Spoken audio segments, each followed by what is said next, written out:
Today's tech news moves fast, but understanding it shouldn't be hard. That's why Snarful Solutions Group brings you Connecting the Dots, where we break down what's happening in tech and why it matters to you. Now, let's dive in with your hosts. Welcome to Connecting the Dots. I'm Alex. And I'm Morgan. And we're from Snarful Solutions Group. It is Tuesday, January 6th, 2026, and we're here to break down the tech news you need to know. That's right. And first, a quick look at what's going on outside. Here in Sacramento, it's looking like a beautiful day. Oh, yeah. Mostly sunny with a high of 57. Can't complain about that for January. Definitely not. Nationally, though, it's a bit more active. There are a couple of cold fronts hitting the northwest. Right, so that's bringing some heavy mountain snow to the Cascades and the northern Rockies. And another storm is moving pretty fast through the upper Midwest and Great Lakes, bringing a wintry mix. That should hit the northeast tonight and into Wednesday. So definitely bundle up out there. All right, let's take a quick peek at the markets. How did things look at the close yesterday? Pretty strong, actually. The Dow Jones jumped up 501 points. That's a full 1.03%, closed just under 49,000. Yeah, a great start to the year. The S&P 500 was a little more modest, up just under 10 points, so about 0.14%. And Bitcoin, I know it's had a strong week. It has. It's seen a tiny dip today, about 0.25%, trading around 93,600. But the bigger picture is that it's up almost 6% since the end of December. Exactly. A little dip and a very strong upward trend. A solid start to the year all around. It is. Now, before we jump into our Morningstar, our Snarful Tech article report, we've got a word from a great sponsor. Yeah, if you're still looking for that perfect gift for a techie friend or really anyone who loves music or sports, You have to check out Old Glory. They're an iconic fan merch store. they've got everything. Classic band t-shirts, sports jerseys, just tons of cool stuff. And as a listener, you get a great deal. Use the promo code SNARFUL at checkout. That's SNARFUL, and you'll get 15% off your entire purchase. Just head over to oldglory.com. Okay, let's get into it. Today's report is, well, it's all Nvidia. All Nvidia, all the time. It seems like they just dominated the CES show floor with announcements across the board. It really did. And we're seeing a clear strategy here.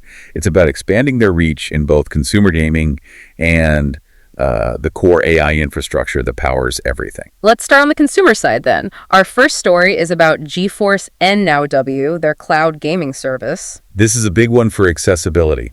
They're finally launching native GeForce NW apps for, well, platforms that have felt a bit left out. You mean Linux users, right? Linux users, Yeah. for sure. And also Amazon Fire TV devices. This is all slated for early 2026. And they tied this timing to the RTX 5080 rollout completing. Now that's for their servers, right? Not the card you put in your PC. Exactly. That's the key clarification. It means their data centers have the new hardware. The back end is ready for a ton of new users. So for Linux folks, this is a huge deal. Right now it's all browser workarounds or unofficial apps, which can be Janky. It introduces lag, visual glitches. A native app just smooths everything out. And they're starting with Ubuntu 24.04, which makes sense. It's the standard. It is. But I think the bigger play for the mass market is the Fire TV app. Oh, absolutely. Bringing it to the Fire TV Stick 4K Plus and 4K Max models. Yeah, that means you can stream a super demanding PC game right to your big screen TV with just a controller. No console needed, no expensive gaming PC. It just completely removes that barrier. It really does. And then they added this other feature, which is niche, but, very cool. The flight control support. Full support for joysticks, yokes, all the gear from Thrustmaster and Logitech. So you could be a serious Microsoft Flight Simulator fan with all the professional controls. And screen the game to a basic laptop. It totally democratizes that high-end simulation world. It really does. It's no longer about who can afford the hardware, just who has the internet. And they're adding little quality of life things too, like automatic sign-in for battle.net. It's all about making the platform frictionless. Okay, so speaking of building a platform nobody can leave, let's pivot to the other side of their business. The engine room. Artificial intelligence. Right. Story number 2 is the big one for investors. The Vera Rubin AI superchip is officially in full production. This was the centerpiece of Jensen Huang's keynote at CES. He confirmed that Rubin, which is the successor to Blackwell, will start shipping to customers in the second half of this year. And the performance leap here isn't just a small step. The numbers are kind of wild. They are. They're saying Rubin can train certain large AI models using about 1/4 the number of chips that Blackwell needs. Okay, that's impressive. But the number that really made me sit up was the cost. The operational cost. This is the game changer. They project Rubin will cut the cost of running these massive AI models to about 1/10 of the current system. 1/10, not 10% cheaper, but 10 times cheaper. Exactly. And that number is so critical right now. Why? What's the strategic play there? Because Nvidia's biggest customers, Amazon, Google, maybe even Meta, are all spending billions to design their own custom chips. To get away from relying on Nvidia and cut down on those massive costs, right? Precisely. Yeah. So with Rubin, Nvidia is basically saying, go ahead, spend years building a chip that might catch up to our last generation. Or you can just buy our new one, which is 10 times cheaper to run. It makes it incredibly difficult to justify leaving their ecosystem. Immensely. And this isn't just one chip. The Rubin platform is a 6-chip system built on TSMC's 3-nanometer process. They're selling a whole integrated solution. And there was this one technical detail about the cooling that I thought was brilliant. They're using hot water. Yeah, hot water. Around 45 degrees Celsius. It sounds completely backwards, but it's genius. So how does that work? Well, traditional data centers use tons of energy to chill water way down by using water that's already warm, but still cooler than the chips. It can still effectively pull the heat away. Right. And then, because that water is already hot, you can efficiently reuse that waste heat for other things, like heating buildings. So it's a massive energy saving on both ends. You're not paying to chill it, and you're recapturing the heat. It's a complete system design. Yeah. It shows they're not just a chip company anymore. They're an AI system architect. Which makes that full production announcement feel like a huge statement to the market. It's them saying the roadmap is on track, the rumors are wrong, and our advantage is actually accelerating. Okay, let's bring it back to the consumer side for our final story. Graphics, specifically DLSS 4.5. Right, their AI upscaling tech. And this announcement is really a tale of two parts. The first part being good news for basically everyone who already owns an RTX card. Immediate good news. You're getting a big upgrade to image quality thanks to a new second-generation super resolution model.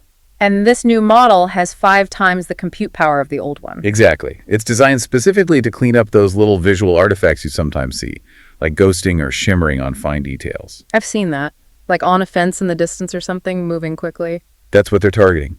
And the best part is, this is available today for all RTX owners through the Nvidia app beta. So a free, instant upgrade.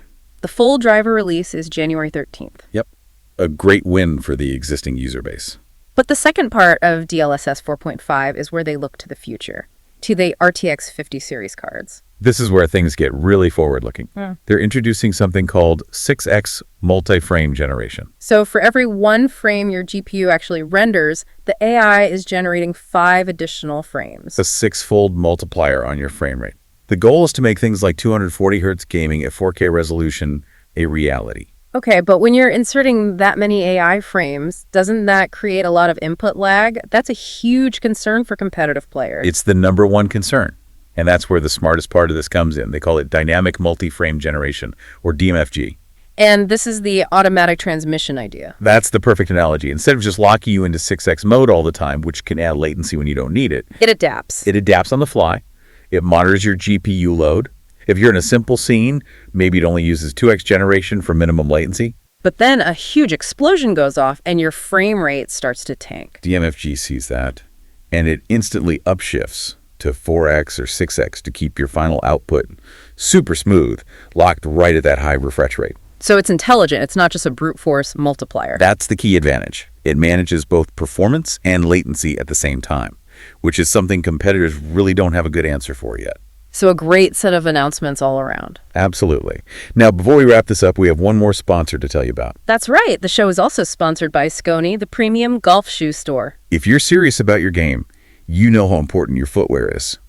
Skony makes some of the best engineered and, frankly, best-looking golf shoes out there. And they're giving our listeners the same great offer. Use the promo code SNARFUL, that's SNARFUL, at checkout. You'll get 15% off your entire purchase. Just visit skony.com. All right, let's tie this all together. What are the big takeaways from today? Okay, 3 key things. First, high-end PC gaming is becoming more accessible than ever. With GeForce Now W coming to Linux and Fire TV, the hardware barrier is just melting away. Second, the entire economic model for AI is about to shift. Vera Rubin's promise of a 10-fold reduction in running costs is going to change everything. It puts huge pressure on anyone trying to compete with their own custom silicon. And finally, for gamers, the visuals are getting better right now with DLSS 4.5. And the performance of tomorrow is getting smarter and smoother with that dynamic frame generation. The common thread through all of it is efficiency and integration. Nvidia is selling complete, highly engineered systems, not just components. We're here to help at Snarful, so reach out on our website if you have any more questions. That's a wrap on today's top stories. Remember, tech doesn't have to be complicated, and we're here to help connect the dots. If you've got questions or want to learn more, visit us at snarful.com. Thanks for listening, and we'll catch you next time.